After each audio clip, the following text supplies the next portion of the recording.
time now for Coming In Hot with Brent Wallace and former Ottawa Senator Jason York.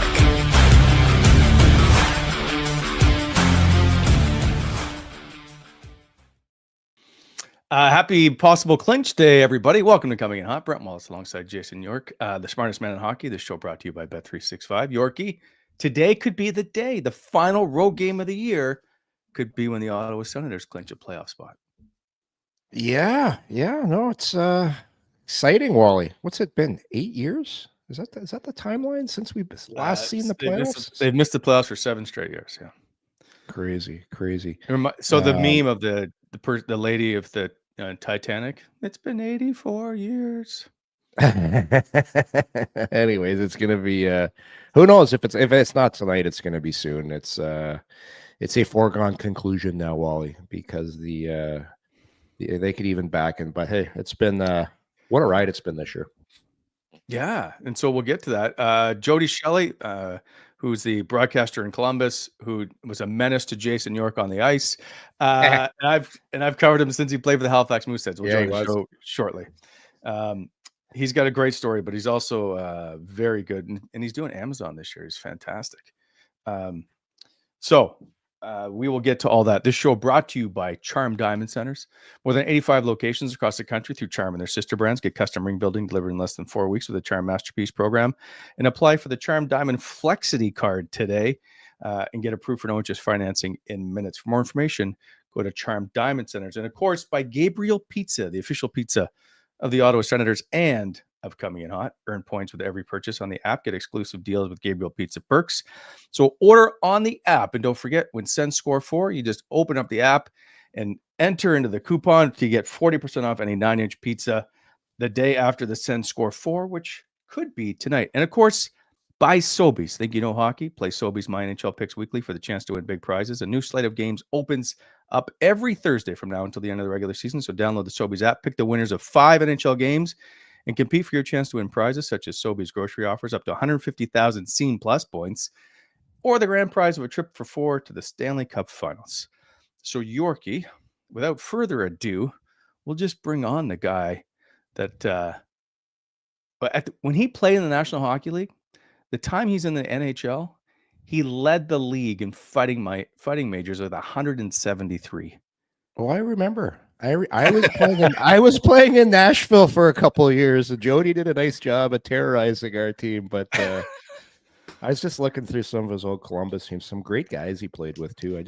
Mike Sillinger pops up on everybody's team because he's been around everywhere. Because he played for every team. Former Ottawa Senator. Okay, let's bring in Jody Shelley live from Columbus, where the Sens will play the Blue Jackets. There he is. What's up, Good guys? morning. Good morning. How are you? Excellent. Do you remember chasing Yorkie around the ice at all? I remember Yorkie being on the ice, but I think I remember running from all the animals that he played with. You know, we had a few, didn't we? We had a couple. Bortachuk, Belak, God rest his soul. Yeah. Simpson. There was, Trotzy always had a bunch of guys. Joe, did you ever fight Jimmy McKenzie, Big Jimmy Mack? I did. Jimmy Mack, how did I forget him? Oh, he's great. And now he's scout, so I see him.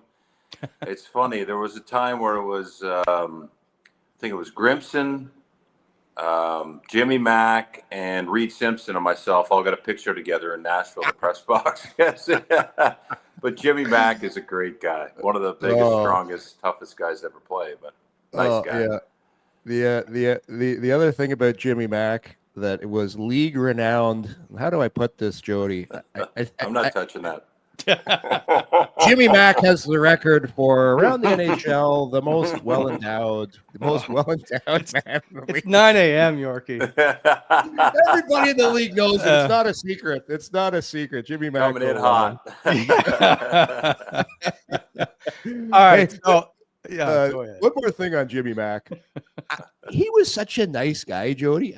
I don't think he, like most of you guys, like you guys are this is the thing with tough guys. Tough guys are the best guys in the game. They don't really like doing it. They're just good at it and they're big. But away from the game, Jody will agree with that. The best characters and the best men in the game. Well, I don't know if we were good at it. We just had to do it. You know what I mean? We had no choice. You got to be good at it. in a way of not, being able to survive to the next game. But yeah, I mean, I think we all could play hockey at some point. I know I could. And then you find a role that takes you a little bit further, and you figure out, hey, if this is my way through that crack in the door, then I'll just keep doing it. And I think that has a lot to do with the respect we have for each other, and just, we're all kind of in the same boat. Like we know what we have to do. We got to do it well, and we try to beat each other up. But there's a lot of respect there. I want to get back to it. So I've dug up some pictures from your career that I want to get to, but let's go to Columbus tonight, and the Blue Jackets in Ottawa. Ottawa can clinch tonight. You were just in Ottawa calling the game here. Your thoughts on, I'm going to start with Ottawa. Your thoughts on what you've seen from an outsider's perspective. I think it's a very good example of a group that's been through a lot, a group that picked up some good young pieces and then added the right pieces at the right time. And the key piece, of course, is the goaltending. I mean, I think that what separated them from the rest of the Eastern Conference, who couldn't grab it at the time, is kind of their belief they got from their goaltending at a point this season that kind of took them to another level. Plus the veteran players getting slotted where they slotted, like Claude Giroux could be a third-line winger, a second-line winger, or a first-line winger, also a centerman. I think that's very important to see the buy-in. But also the pieces with, Shabbat now has a regular partner. He's settled down. Sanderson knows where he fits in. He got confidence from the Four Nations tournament. Your center ice position, and the roles within the organization, I think it's just all come together. And I think there's different organizations in different places that have maybe the wrong veterans added, or the pieces playing a little higher than they should be. And it seems to me that it starts with the confidence from how they play, the attitude they play with, and then where they're slotted. Those are the three things for me that stand out with Ottawa. So do you see, I mean, you cover the league for years now, what you see from last year compared to Ottawa this year, and how different they perhaps look as a systems team? I think, well, systematic wise, they play very well. They have a great effort or focus on getting out of their own end. You can tell that they're on the same page in those areas. Getting out of their own end, they're on the same page. Getting to the neutral zone is almost like a bypass. There's not a lot of cross ice passes. They're doing what every other team does. And then the forecheck is hard. But there's no holes in the way they do it. There's mistakes within games, but I don't think there's any holes within how they do it. I watched Winnipeg play last night against St. Louis, and that had a playoff feel, and it felt like there were no cracks in the game. And I think that's because it's a veteran team. There's another level to take it to another round, but I like watching Ottawa because I feel like they are a well-oiled machine when they're on. I really enjoy the way they play. Jody, what changed in Columbus this year? Like when I watched that team play, and I commented to Wally a couple weeks ago, and I watched one of the games. Man, they play hard. Like when I just noticed when you're on the ice, you're getting hit. Like that team plays extremely hard. It looks like they're gonna probably fall short, but it's been a pretty big turnaround there. Like when you play the Columbus Blue Jackets now, like you're in for a game. You know what? It was that way with Torts too. I mean, that's how Torts had his team playing, and that's what the Blue Jackets fans like to see. And I think Ottawa. I mean, from an outsider, I feel like Ottawa plays that way. I like the way they play. They play with that bite. But for Columbus, Dean Evison came in here and put up a few parameters, and work was non-negotiable. And there was, kind of a system where you're going to get your freedom, but we're all going to play the same way. And if you don't play with that effort and attitude, then you're not going to go on the ice. And it started with him, and much like what it was with Torts. And this team has enough skill that you could lose it the other way and let the skill go ahead of the work, but he didn't do that. And guys like Kent Johnson, Adam Fantilli, they've kind of grown throughout the year, like how they figured out that it's work first. And this was without their captain, Boone Jenner, who drives everything in that regard, Yorkie. I mean, this guy is a throwback. Yeah. When he's on the ice, he's effort, and he's in your face and he's finishing checks. So I think it was an evolution of a lot of things, but I think the head coach had a lot to do with it. It was the tragedy here at the beginning of the season with the Gaudreau brothers is it threw them into a spot where it was uncharted waters. Yeah. But the way the leadership of the coach, the way the group pulled together, the way they decided to grieve and be together throughout this entire unthinkable tragedy has kind of given them some spirit this season too, which has been a big part of their success. What happened in the last? Let's say I think they've got 4 wins in the last 16 games, 1 win in regulation in the last 13 or something. Like, is it just they just ran out of gas? Like when you try to play at that level the full year, you just get worn down. I don't know if I don't want to buy into that, but Wally, there could be some of that. The number 1 player is Zach Werenski. There was talk of the Norris Trophy for him earlier. He's dipped, especially in the goals category. They had the Four Nations tournament. That was something that was big for Zach. He played a lot. He was a big member of Team USA. We had an outdoor game against Detroit. That was a big emotional event this season. The combination of getting players back. This team had a lot of key injuries. You had Branson, Monahan, Jenner, Sillinger. They were out. And when they were out, this team was finding a way to win. And then as players come back, there's an adjustment period to get back in the lineup and get on. Like you've heard it before, jumping on a treadmill running at full speed. And it takes time. Yeah. And I think with being in a playoff race, they were outscoring their opponents. Second team in scoring 5-on-5 goals. It's the Columbus Blue Jackets this year. They were leading goals from defensemen in the league. Zach Werenski was a top defenseman scoring at home. There was a lot of good things happening, but you need to save this time of year too, and they haven't been getting those saves.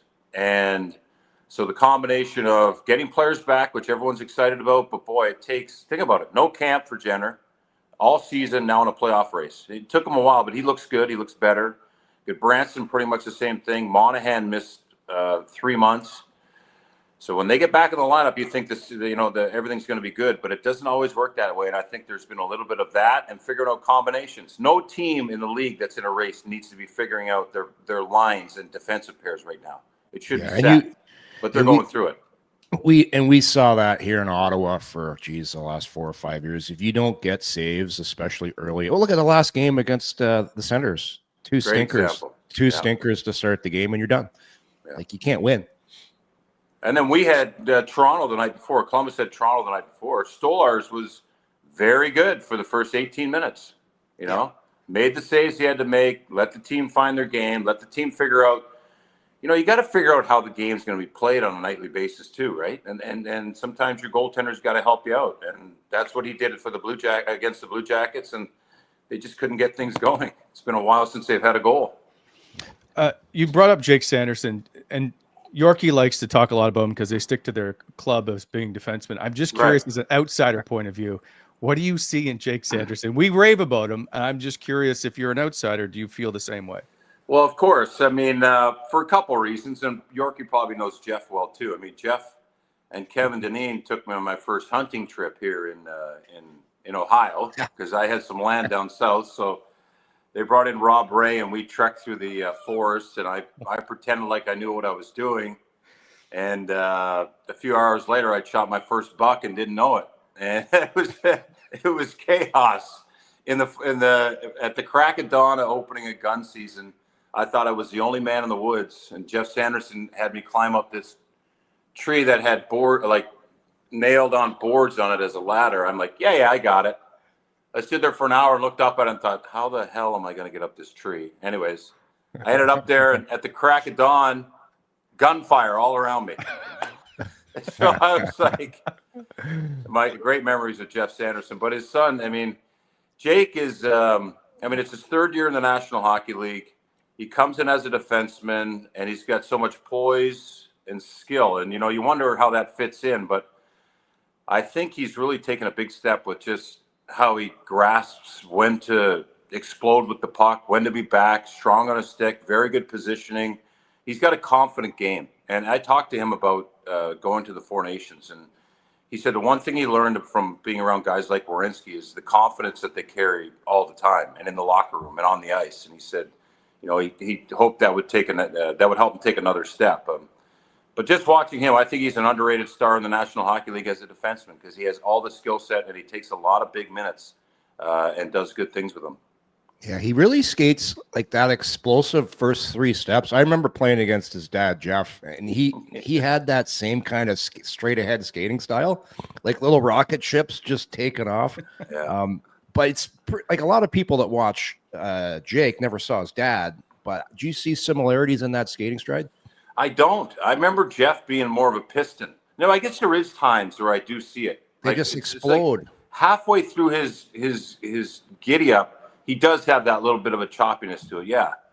But I remember Jeff. He would just be flying around in practice, and you're just, how does he get going this fast? No, he could fly. He could fly. He wasn't very big either. Jake's got some height on him for sure. Yeah, absolutely. So, do you think Ottawa needs more physical? Do they need a U in the lineup? Basically, we always talk about Brady having to fight, or I think he just wants to fight. Do you think Ottawa needs to have somebody else in the lineup to be a little more physical? Let's say an Olivier. I think they need an Olivier. I think every team needs an Olivier. I think it's a good element to have. He's a third line, could be a fourth line winger playing up. He's a penalty killer. He skates, but he keeps the temperature right all the time on the ice for everybody. I think it's important when you have young stars to have. I'm sure Brady would appreciate it. Brady likes. I mean, sometimes it looks like Brady's using that emotion to get himself in the game or get his teammates in the game. I think it's good to have someone else to feed off of with that as well. Do you think Olivier right now? Every time I watch him, Jody, is he not the toughest guy in the league right now? I think he is. I think he is. I think he is because there's a lot of guys that are in the league that aren't challenging him. No, I'm surprised at. Like he's earned it. He's got. I think he's the toughest in the league. I do. Like we're sitting there last Columbus game because he skates around too with a presence. Oh and yeah, he knows it. Like, and that's a pretty good feeling. And the league's different than when you and I played. Like it's just totally different. But I watched him fight the other night, and I forget who he was fighting. Might have been one of his old teammates, but it was in Toronto. I think it was Benoit. It was Benoit. And he had total control. And I was like, oh, it's gonna get bad. He's like, you know what? Let this guy. But when he did it in a way where the other guy knew it. And that's a pretty powerful feeling. Yeah, it's a feeling of appreciation when the guy lets up. Right? Yeah, I'll let you. That's enough. You're like, thank you. Thank you very much. Which, you know what? Can I ask about Chatfield? Because Rod Brindamore called, I think, the media morons for making a big deal out of the leg whip. Can you tell me what you think? You've been in enough of them. I hate it. Yeah. I hate it. I think that, I think I see what he was doing. He wanted the fight to be over. There was momentum, and he kind of just pulled him in a way that, felt right. And at the time, I guess in a fight, sometimes that happens, and the optics are not exactly what you intended. But I hate to see it if it was on purpose because, you can always end a fight looking each other in the eye. I think that's a good thing to do. And when you have a guy with his helmet off and you whip him to the ice, I think that's. I don't think he meant to do it because Chatfield's not that type of guy. But if that's a technique you're going to allow in fighting, I think we got a whole other problem on our hands. My opinion. Fair enough. Yeah. Absolutely. It looks like there could be a potential Battle of Ontario, and what do you think of Ottawa's chances if there is a Battle of Ontario? I don't mind them. I think that for Toronto, who's got so much to prove and are gearing up for first round against whoever they have to face, I think Ottawa would be a tough matchup because they have nothing to lose in a sense of going against Toronto. Toronto is the big bad bully in some regards in Ontario. And when you look at what the Ottawa Senators have done, the spirit of the city, the the us against the world mentality when you take on the Toronto Maple Leafs. I like it. And you have a goaltender who's can steal you a game. And if you steal game one, you know what the dialogue turns into. So I think it would be a tremendous, I think it'd be great for the Ottawa Senators to go. Not good for Toronto, I don't think, for a lot of reasons, because they're supposed to win, or you think they would. But the way that Ottawa plays as a team, I look at them and St. Louis and a couple more teams around the league, where the Winnipeg Jets, where it's like, it'd be a tough out. I don't know if I'd want to line up that way. The East is kind of weird right now, in my opinion, Joe. I don't know about you, but you've seen all the teams. Yeah. Like Florida's kind of banged up right now. Tampa's there, but like Washington, on paper, the points and they're a big, heavy team. So who do you like in the East right now? If you were to pick a team, and say, you know what, that's the team to beat right now. You know what? I would probably say Washington or Tampa. Washington or Tampa, and I'm thinking about the goaltending of Tampa. Yeah. You know, the size of them always is a concern, but their superstars just get it done. I mean, now they have Gensel, Point, Kucherov up front. McDonough is such a big pickup. Hedman is such a big presence with McDonough in that top four. Vasilevsky's found his game. I think they look like the most consistent team to me. With anyone else, now you can't disregard what Washington has done, but they've had a special something they've been chasing all year too. Yeah. You know, they found their game. The dialogue's changed to Ovechkin getting the goal here in the past few months. Now that's over with. Carberry's done a really good job. So I would take those two as 1A, and the rest is wide open to me. I'm with you, Yorkie. Nobody scares me on the rest of the list. Yeah, it's weird, eh? Like, there's some teams in the West. You're like, okay, like there's some big boys over there. But you look to the East, and it's like, Washington, I'm with you on that. I really want to see, because you got to know Ovi's he's enjoying himself right now after we saw what happened after he won the cup. So yeah, you got to wonder, is there going to be a massive exhale there? So it'll be interesting. Let's move to your career, Jody, because I've never had a chance to talk to you about your career, and I've covered you since you started playing for the Halifax Mooseheads in the very first season. By the way, those who don't know, Jody has his number retired. One of 4 guys to have his number retired by the Halifax Mooseheads. Alex Tongue is another guy. Do you still keep in touch with it? Like Jean-Sébastien Giguère was your goalie for a bit. Do you still keep in touch with those guys that you see around the league? Well, Tanguay now, it's funny, right, how it goes. And because I didn't see Tanguay for years after he retired. Yeah. Then I saw him on the NHL Network. Now I see him behind the bench in Detroit. So we get to catch up all the time. And all we talk about is Halifax. 30 years ago, we were there. Yeah. You know, it's just great memories. When I used to see Giguère, where would I see him? I forget. I've seen him a couple times in Halifax. But, you know, same thing, just laughs and giggles and talking about the good old days. So not enough, but when I do see them, it goes right back to being a Halifax Moosehead. So can you tell me how you got from Halifax to Columbus? Because there was a stint that people may not know. You played for the Dalhousie Tigers, which at the time would have been like CIAU, I think they called it back then. Yeah. So I thought, wrong of me, I just thought, oh, Jody's now is moving on to whatever, and his hockey career is winding down, and then suddenly you're playing in the National Hockey League. So what happened? It wasn't suddenly. I'll tell you that right now. I finished my last year junior in Halifax, and I tore my ACL. And Darryl Young was the coach of Dalhousie. And for every year you played junior, you got a year of Canadian college paid for. So I had no options. So I enrolled at Dal, got all the books, got a roommate to live with, Derek Pike, and got through the summer in rehab and rehab my knee, and then off we went. Enrolled in the fall, came in Halifax, and here I was with my backpack and my books and a schedule of classes. And I was also playing for the Dal Tigers. And I'll never forget, I was only there for 6 months because I used to watch the guys I fought in junior, like Worrell and The Rock and these guys, playing in the National Hockey League. So, you know, I remember going to an economics class, and I missed the first 3 classes, but I went in next to my buddy Derek Pike and cracked the book open, you know, brand new book. Sat there. looked around, listened to the teacher for a few minutes, and I looked at Derek and I go, "What are we doing here?" He goes, "I don't know." And we left and we went right for lunch. And that was it, kind of snowballed that into saying, you know what? I called my mom and told her my mom is a school teacher, and told her that I was going to leave college, and she was devastated. Giving up a scholarship. What are you doing? I thought, no, I'll be fine. I'll be in the NHL. These guys who used to fight, they're in the NHL. So I went to Calgary's. Calgary brought me in at the end of the season on a 25-game tryout.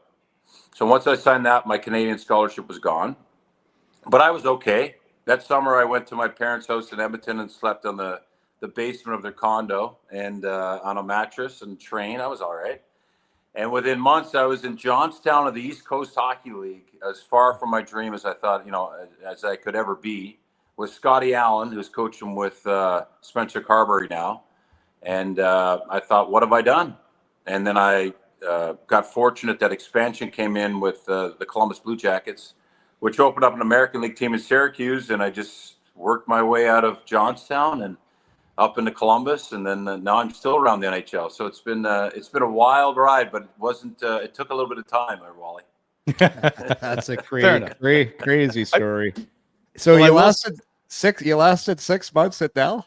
Yeah, and you know what? My only regret is the English teacher said, if you hand in a book report, I'll give you your grade in English, and I didn't do it.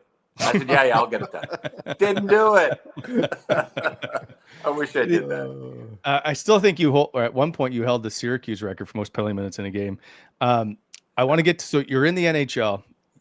I don't know how soon it was, but did you fight Bob Probert 3 times in one game? Yeah, I did. Yeah, that was late in his career in Chicago. Yeah, because I fought him the first time, and I wasn't happy with the fight, so I told him. And then I fought him the second time, and I beat him up.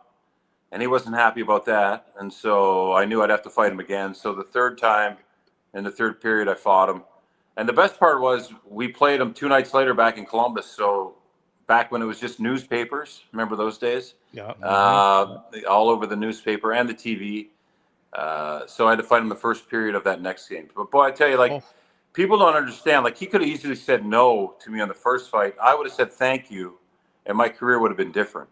You know what I mean? Like, this was a guy older in his career, and you see guys like Olivier now and different players in situations where he said, I don't care, and gave me a real chance in a time where it wasn't Twitter and Facebook and the new hottest thing. It was, you had to kind of make your impression your own way. So I would really appreciated what he did for me. And if you can believe me saying that, but it was a scary moment, I'll tell you that. Was it scarier than facing like Zdeno Chara? Because I saw some pics of you with Big Z, and I'm like, boy, is that more than you can chew? No, with Big Z, like he plays so much that I was surprised he was going to fight me. Like when I was asking Sean Thornton to fight, and Z's like, fight me. And I said, okay. And I said, are you serious? He goes, yeah, I'll fight you. I'm thinking, oh, this is great. I'm going to get a guy off the ice who's playing 25 minutes a game. So, but once he got a hold of me, I was like, ooh. Because I knew he didn't like to go toe-to-toe. So I knew, like, if I could get one in, the fight would probably end. And it did, but it was him folding me up like a rusty lawn chair. He's so strong, just kind of over. There you go. That's how the fight ended. But, yeah, fighting Probert was scarier than fighting Z. Really, eh? Yeah. Okay. What about I don't know how many times you guys fought, but Chris Neal and you had a couple? That guy. I mean, I saw his jersey hanging up in Ottawa there for good reason. I mean, this guy is a battler. He was not the biggest guy, but man, he was tough. I think this was a line brawl. And I remember hitting him 3 or 4 times. And I'm like thinking, okay, this has got to be over.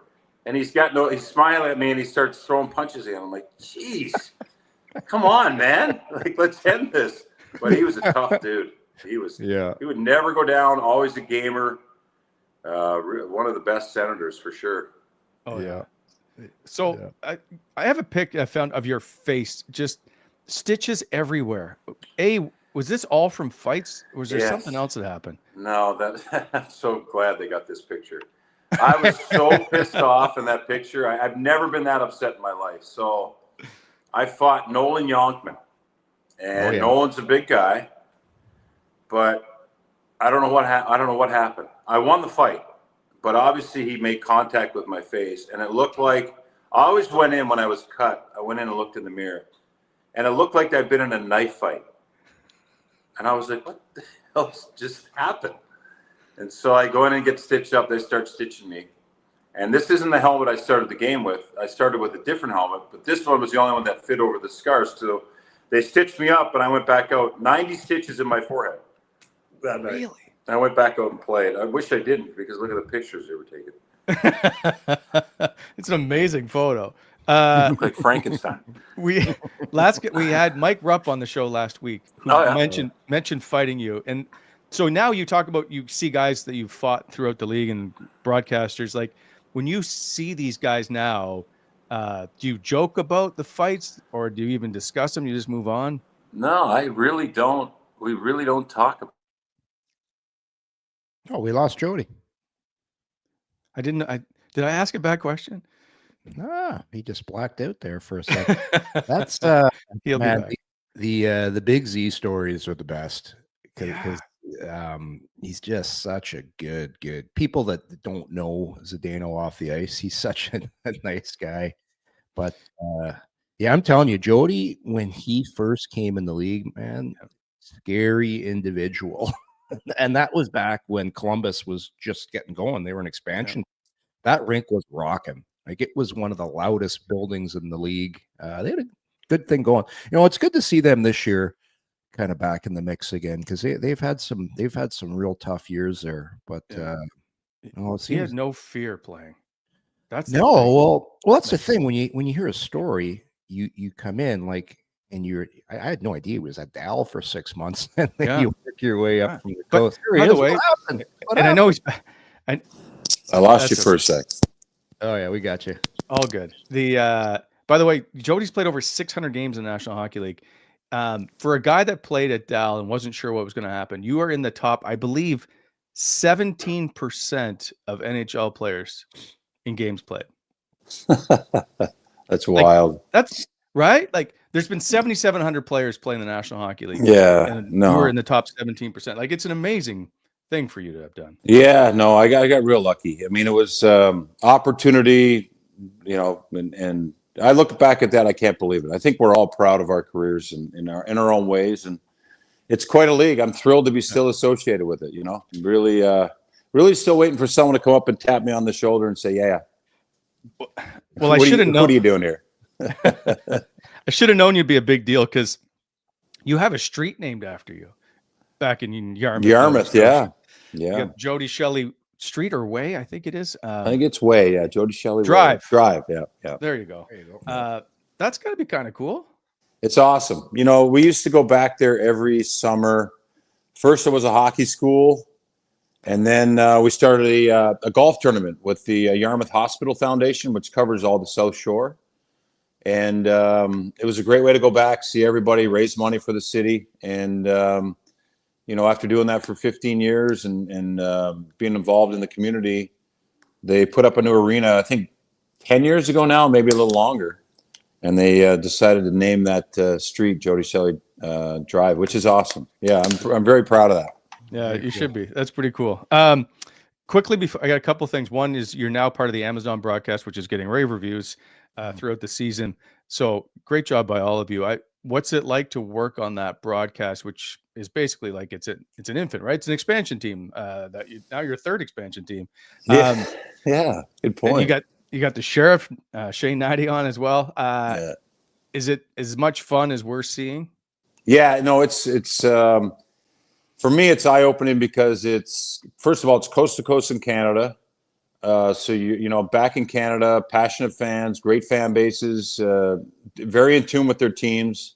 So that, you make sure you're on top of what's happening around those teams. But our staff, our team that we work with, the people in the truck, the camera crew, and the on-air talent is so great. I mean, it's just it's a refreshing. We get there Sundays. You do the game Mondays. It's a refreshing, I guess you call it, job. It's not really a job. You guys know that. it's so fun to be in the arena and be a part of the way they see the game and how we present it to the fans. It's I get to be in Canadian cities every single Monday, or at least see a Canadian team, and they really do a really good job of covering every part of the game in a different way. So it's very cool. And well, you might know the answer to this one. This is everybody keeps remarking on this, fellows. How come the prime picture seems so more crisp? Like, well, I don't know. It looks like the product. It's just the lenses they use. Unbelievable. That's all. Same with the audio. Yeah. Have you heard that, Jody, from remarks from people about? Yes, and it's the effort that they put into the camera people, the quality cameras, and the technology they're using. I mean, it's second to none. They got brand new broadcast trucks. Yeah. It looks so good when you're watching it at home. That was the one thing I noticed straight away. So it's the cameras. Okay. One of the things people don't know is the director for most of the games, if not all of them, I think, is Scott Tetro, who directs all the TSN regional broadcasts here in Ottawa. He's an Ottawa native. Okay. So they have. He does a great job. Yeah, he's really good. So that's how we talk about how fortunate Ottawa is to have some of the people working behind the scenes they do from these broadcasts. Anyway, that's Scott. That's Blair's son. Blair's son. Yeah. Oh, yeah. Well, we have a few crew members from Ottawa. There's a few crew members, and we have Mark Askin from Toronto who takes care of the producing. It's a great group they've put together. Really, it is really good. And finally, Jody, I'm not sure how well. I think you know Greg Millen. Obviously, you guys would have crossed paths. So last night, those who haven't heard, Greg Millen passed away suddenly. We all knew him, and he was very good to us. And so, our thoughts and prayers. And I hate using that term, but it is for today. We do mean it for Millsy's family. He's a fantastic individual, and always took good care of us. And so, if you see the tweets online, I just wanted to take a moment, because if you see how good he was to people, and everybody reacting about how he did and looked after certain people. And Yorkie, I know you worked with him for a while at Sports Night or Hockey Night, I guess. I'll tell you guys a great story about Greg Millen. I actually we went back and forth on text a couple of months ago, just some off the ice with anyways, I had a great relationship. I know you did too, Wally. But I'll tell you a funny story, Jody and Wally, and these things today, if they happen, they don't happen. Millsy was our color commentator back when I first started playing for the Senators in the mid-90s. And actually, a guy that played for Columbus for a bit, Bruce Gardner. I don't know if you remember Shelley. Bruce, yeah. So we're in Fort Lauderdale, and the security guy at the hotel drives around a golf cart. We all got back after the game, and we had a few beers, and it was back in the day. So 2 a.m, Millsy and Bruce Gardner steal the security guard's golf cart, and they're cruising around in the golf cart 2 a.m, waking people up. But that was just Millsy. He was just such a fun guy, and we loved him. And it's too bad. So great person. He's very well respected throughout the National Hockey League. That's for sure. Yeah, I tell you, I mean, getting to know him just a little bit and seeing him briefly, I always felt so, like, as a broadcaster, I know he covered me as a player too, but as a broadcaster, I felt so welcomed and just a part of his inner circle in a way. When I'd see him on a night, I'd see him only probably 3 times a year, but when it was like he was genuinely happy to see me, and I was so excited to see him. It's a terrible loss for the NHL and all the world, because he's such an excellent and super guy to be around. His laugh you would hear everywhere. Yeah. So it is truly sad day for sure. Jody, I want to thank you for taking the time. I know I probably kept you longer. No, anytime. Prepare for. My pleasure. Stanley Cup champion, then I'll let you go. You know what? I'm going to say Winnipeg. Wow. I think Winnipeg's got a lot going on. I think they're a little tighter than what people think. I think they have more to prove from within than what people think in a lot of different positions. So I'm going to go with Winnipeg. Fair enough. Not tough to argue. So thank you. Enjoy the game tonight. And we look forward to seeing you on the next Amazon broadcast. And when you stop into town, I'll buy you a beer. All right. Sounds good. Thanks for having me on, guys. Great catching up. Thanks, Joe. Thanks, guys. Jody Shelley, Oh, a true Wally. gentleman in the game, but he was God, is he feared. Yeah, 173 no. fights in his NHL career that I'm aware of. Yeah, tough guy, great guy, and a great broadcaster too. He does a bang up job there for Columbus, and does a really nice job on those Amazon Prime broadcasts as well. It was probably from when I interviewed him back in my days in Halifax. I probably helped him understand. Yeah, you think the media? Yeah, he's not very salty though. He doesn't have a salty style. Well, that's why he's like, I don't want to be like that guy. I don't want to be like that guy. Oh, good dude. All right, let's get to the game tonight. As we do this show brought to you by Club EG. Don't forget now. I know that we just got dumped with snow in the Ottawa area today. Oh, however, man. I swear golf is just. Well, I had shoveled my driveway before the show today. Jesus, it was heavy too. It had a little bit of water in it. So I'm not sure. Jake, I'll get to the read in a sec. I'm not sure. Do you have I guess they're going to plow the street, but if they don't plow the street, do I have to shovel it? It's Ottawa. They ain't plowing the streets. Oh, we're better out here. We're in the high rent district. We're not in your area. We plow the streets. I've already had the sidewalk guy down twice. No, they do the sidewalks here. Oh yeah. Walking trails, fantastic. bike trails, they're all done. Roads, nope, don't need those. Well, you don't want to be in a bike in the snow. Anyway, all right. This show brought to you by Club EG. Everyone's biking to work. Gets you access to 60 amazing golf courses and member-only rates, all within like a 2-hour drive of the Ottawa area. You can check out the courses online. Lots of different packages to suit you. They do have right now Easter specials going on. Of course, and if you haven't heard of who Club EG is, check them out at clubeg.golf. They're the ones that run all kinds of events throughout the city, the Ottawa Citizen Golf Championship, the Sun Scramble, and the Commissionaires Ottawa Open. That's the PGA Tour America's event at Eagle Creek. They literally cater to every golfer. We will have on Thursday's show, we'll be handing out another foursome for that week when I can't remember who it is.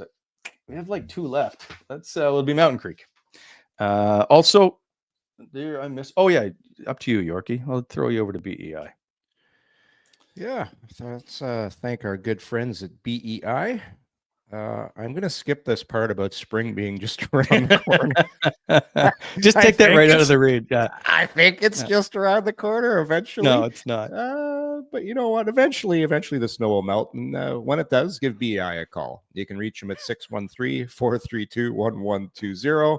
They can help you out with redoing the driveway, maybe doing some stonework, whatever you need. BEI is there for you. You can also get them online at bonishexcavating.com.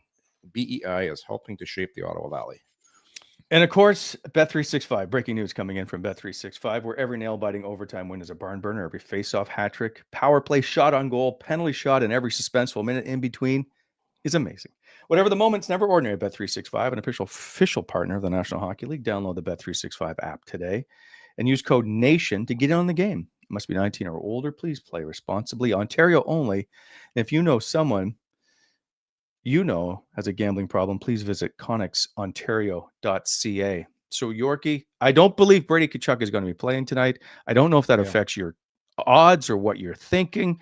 Obviously, Columbus has been struggling of late, 4 wins in the last 16. Ottawa comes in rolling, having won 4 straight. And of course, their shutout win on Sunday against Columbus. They are the odds-on favorite. They are, aren't they? Boy, oh boy. So, by the way, the over-under's at 6, which is interesting to me. I would take the under. Yeah. Have you seen Columbus's goalies lately?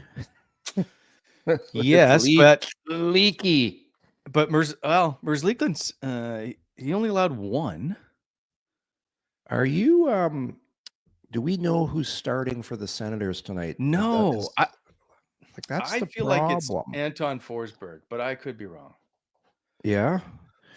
But there is excitement that I think they want to get this wrapped up. I know it's a foregone conclusion. Like I can't imagine them going winless in 5 straight and everybody running the table. I get all that. But when you're in and then you don't have to think about this for the rest of the season kind of thing. Yeah. I'm just looking, you know what? I I think it's going to be delayed one night. I think looking at like Columbus their road record is not good, 12-23-4, but they're 22-10-5 at home. Mm-hmm. Percentages are they're eventually going to win a game at home before the season's over. Ottawa, man, they've got so much breathing room right now. Come back. I think they clinch against Montreal at home on Friday. I'm gonna take Columbus in this game, Wally. I think I'm gonna go with the old law of averages. They got a goaltending performance out of one of their goalies. Mrs. Leakin, Elvis enters the building. Yep. And they get it. Yep. I'm gonna take Columbus. I'm feeling a clinch at home for Ottawa. Not on the road.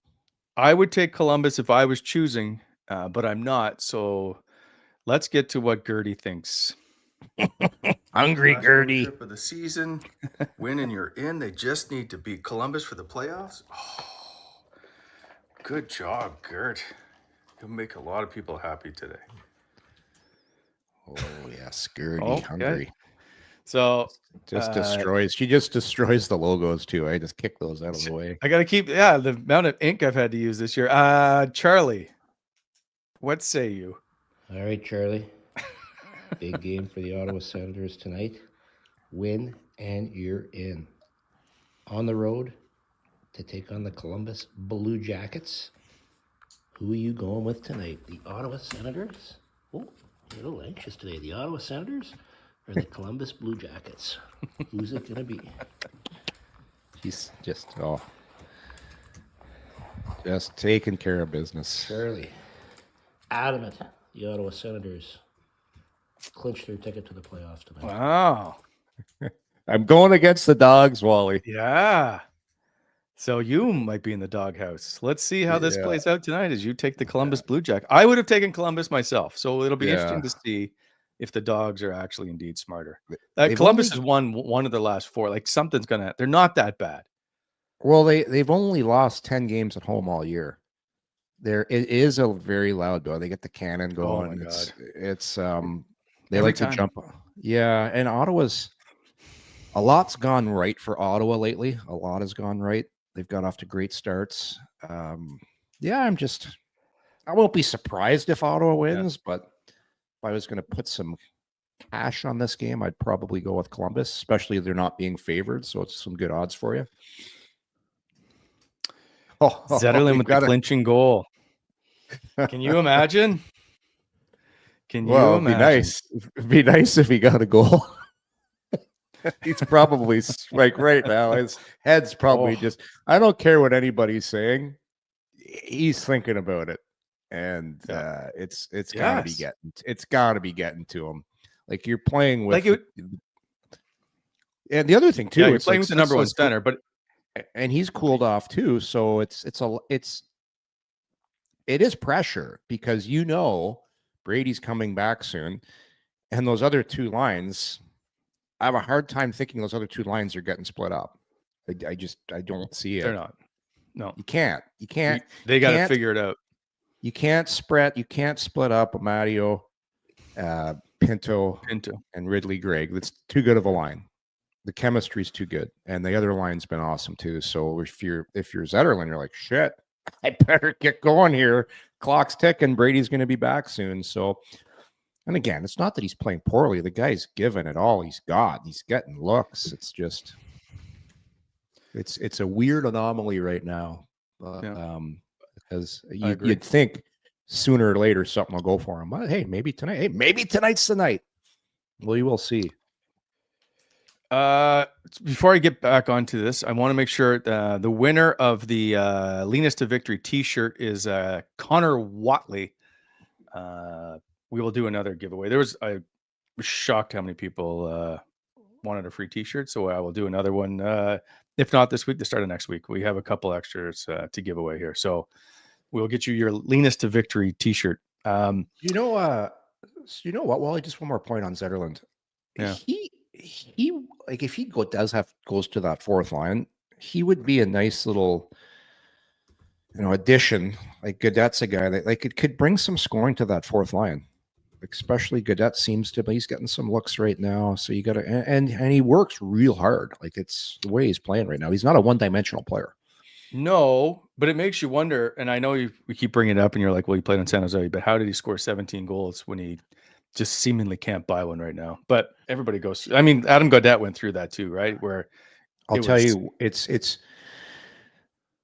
just when you play on teams like that, this sounds weird, but it's your top guys are always going to score because you're going to lose a lot of games 5-3, 6-2, and you get your goals because and he scores even strength. It's just that's the way it goes with bad teams. And then it's not saying he can't score on a good team. It's just it's a totally different type of pressure when you're playing there. And the dynamics of the team that are playing against you. It's not the teams let up against you because nobody lets up in this league. It's just different. And it's a different mindset. And well, look when he got there to San Jose, like they had just cleared house of all their top players and they went into a total rebuild. So when you go into a total rebuild, you get an opportunity that you never would have got before. And then, he took advantage of it.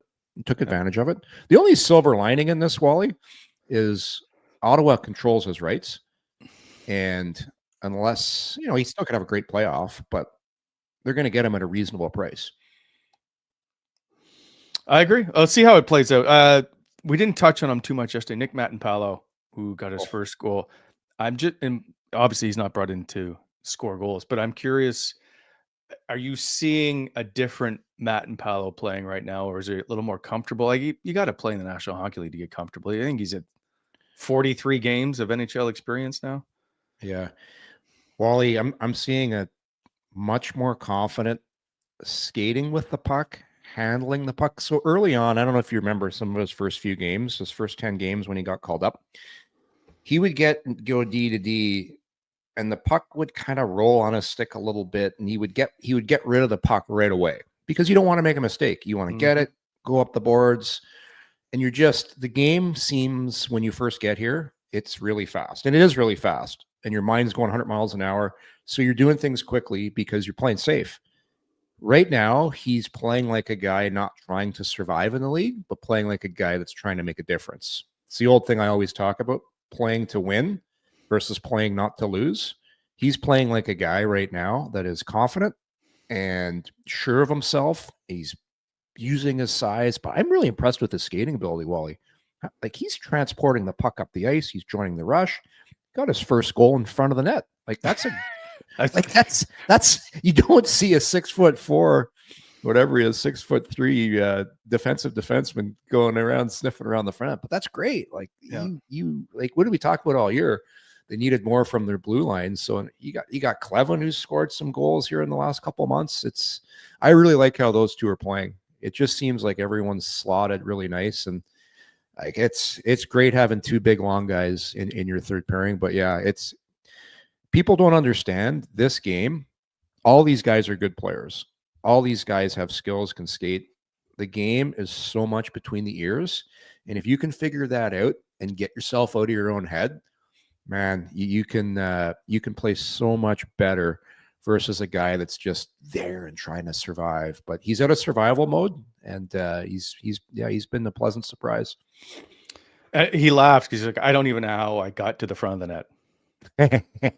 Well, because you just play. You play and you play on instincts, and you don't play programmed and just stiff. Like he was stiff at the beginning. And what's this?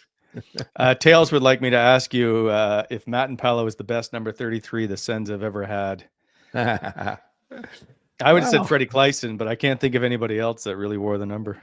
The old tender there, Pascal Leclerc. Pascal Leclerc. He's got a ways to go, Wally. He's got a ways to go. But I like him. He's looks like a keeper. So I started to go back and start doing some notes or looking up stats. One of the good areas to start from is the trade deadline where teams made all their changes. So here's a look at the Sens since the trade deadline and how they stack up to the rest of the National Hockey League. If we have that, nope, there should be another board called Green's Plan. There it is. They're 4th in the league in points percentage since the trade deadline. By the way, 6th in goals against, 3rd in save percentage. The power play is okay at 13, and their penalty kill, which may shock people, is tied for 8th in the National Hockey League. I think they're ready to go into the playoffs. Yeah. Well, they're that was the big thing a lot of people were talking about, the PK, and it looks like they figured that out.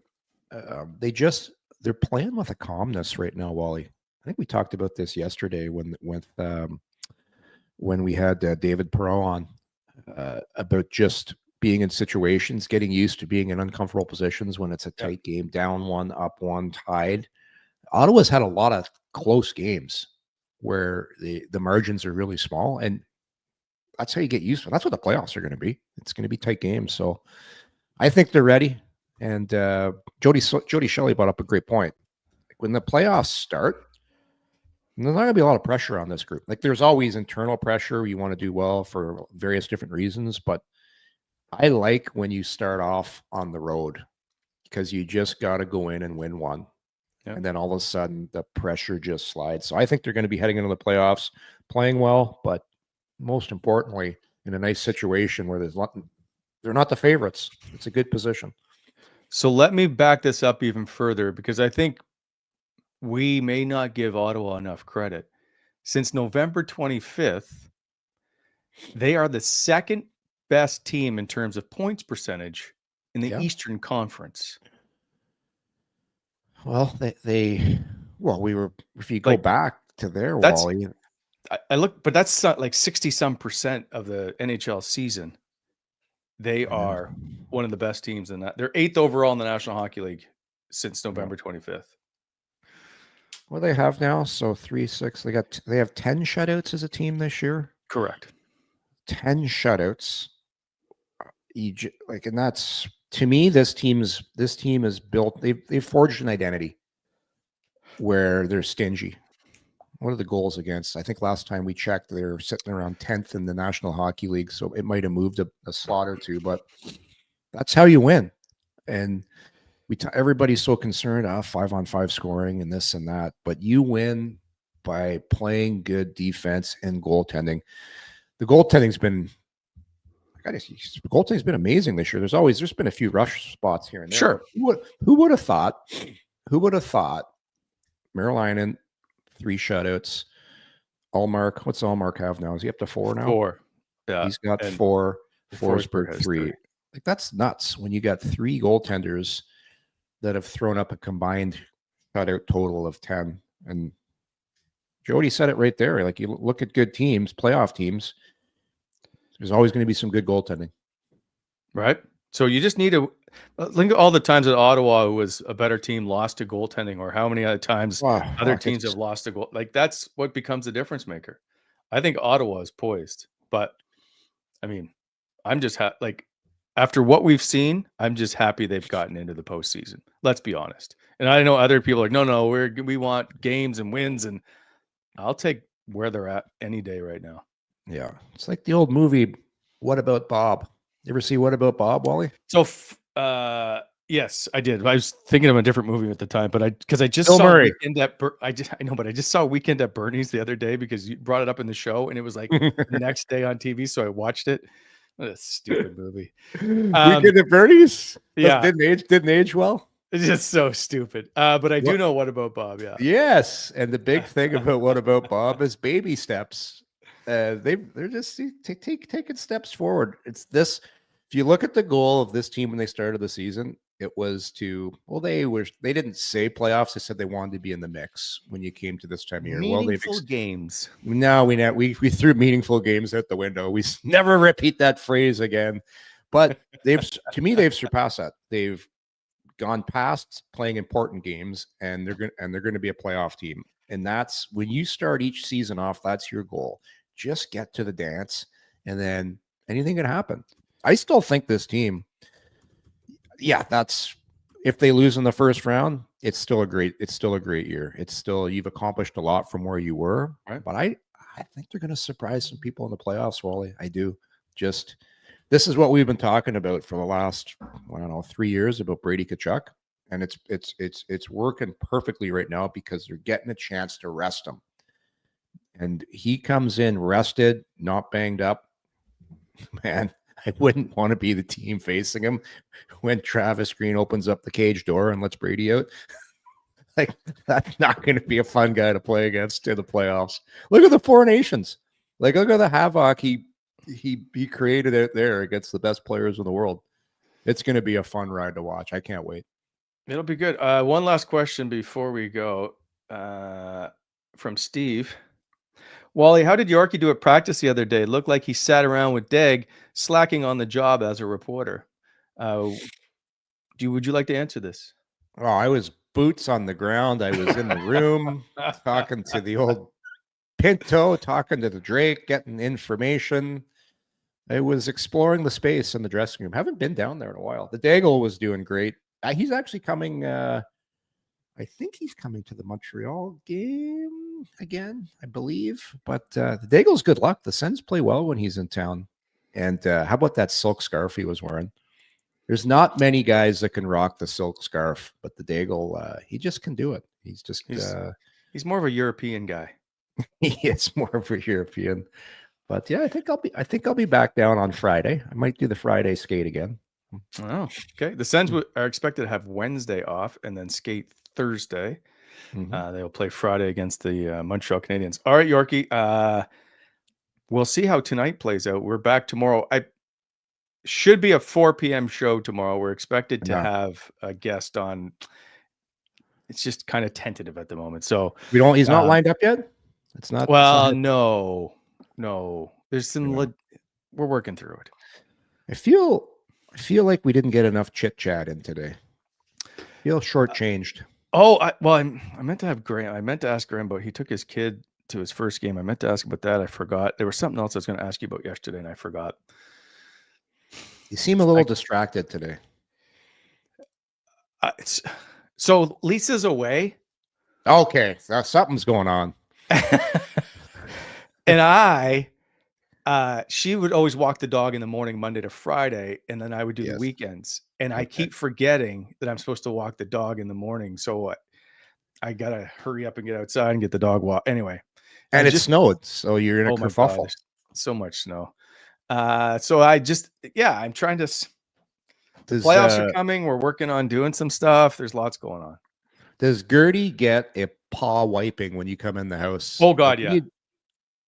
Yeah, so it's really totally. I knew something was wrong because it snowed. You got to get the dog out. You got to wipe the paws. You got to get back on the show. We got Jody Shelley come on. I knew something was up because you were rattled. We didn't have our chit chat before the show started. Need our chit chat. You know what? And there's some notes I've written somewhere that I was supposed to bring up to you. Like, we didn't talk about Jerry Townend. Yes. That's what it was. So on Sunday, the Sens honored Jerry Townend, the longtime head athletic therapist. Then he became the director of sports medicine for the Ottawa Senators. I think for the last 16 years, or maybe vice versa. It's been over 20 years. I think it's 22 years since he's joined the team. He's now moving on from the team. He's going to start doing his own stuff. He also owns the Sports Medicine Center at Sensplex, so he's involved in that quite heavily. It was they honored him. It was great. They honored Jerry. We had 2 boxes. Wally was up in the box. I was surprised. That was great to see you. And Mark Borowiecki came in for it. Neil was up there. Chris Phillips was up there. Sean Donovan. Even Todd White was in there. Sean Van Allen. It was great. We got a nice pick with Jerry. He's such a good guy. Also, the Argos head coach, Mike O'Shea, was in there. Oh, I didn't know that. Because and a couple of Argos actually were there. I think the head trainer was there because he worked 10 years for the Argos, and so he still keeps in touch with them. So nice of them to come down. The box was jammed. I did find the free food though, so that was a bit of a bonus. I turned over and I just saw you going to town on the Sounders. It's like you haven't. It's like I haven't eaten in days. Lisa's away. This is free food. Oh, I didn't talk to anybody. I just ate the free food. And then there was too many of you people, former Sens, so I had to get out of there. I was like, I can't. Too many guys all give me grief. So that's what I meant to bring up to you. It was nice because that's for a long time. There wasn't a lot of alumni around. No, it was just terrible. There wasn't. And now terrible. You see all these guys who are still living in the city, still contributing. It's great to see all the guys back and around the team again. That's why. Listen, you think the Daigle, you think the Daigle would have been back like 3, 4, 5 years ago? No, it's just he had his kids down at the rink. His son came in, got a stick from Pinto. The Daigle and I had a great chat with Pinto. It was awesome. It's just good teams get it, and it all starts from the top up. They got the alumni back and coming around. It's just it just adds to the culture. It adds to the history. They've got Chris Phillips did the soldier on, or it's not the soldier on, did the military jersey giveaway. Didn't you get healthy scratched for that? Philly came in. Philly was I've done it like 6 times this year, and I yeah, I was healthy. I love doing it. But the big rig came in and said, give me that jersey. Anyways, Philly was great. Yeah. So it's anyway, by the way, I saw Deg after before you and I and Graham went to lunch, which I paid for, is he had ham and egg stick. So I can't believe you've never played Birds in the Bush before. No. So for people that don't know what Birds in the Bush is, you play it. You can play it at dinner time. You can play it at lunch. When you go out for a meal, it's a little game you play to see who's going to get the bill. And you can use 3 objects. It could be coins. It could be, we crumpled up some sugars. You can use whatever you want. Everybody has 3. So there was you, me, and Graham, a total of 9. Put your hands under the table, and everybody puts a fist up. And one after another, we have to guess how many total we used sugar packlets. So I played that game so many times. I was out in like 2 seconds, and then you and Graham battled it out. I'll give Wally some props. So Graham lost, and Wally took the bill. Unprecedented. I couldn't believe it. That was noted, Wally. I noted that. I went home, and I went to my Good Guy Club journal, and I noted Brent Wallace paid for lunch today, and I put a check mark beside it. So you're making some progress. You're making some progress. Yep. Well, good. I'm not sure if I'll accept it if I do get in the club now. Well, don't get ahead of yourself. There's a long way to go here, but that was a good start. Fair enough. All right. Is there? Never mind. We'll move on. All right. Graham is back tomorrow. We'll see who is our special guest. Hopefully, we should have someone. Anyway, fingers crossed. We'll talk to you all tomorrow, 4 p.m. See you, everybody. Enjoy the game tonight. Take care.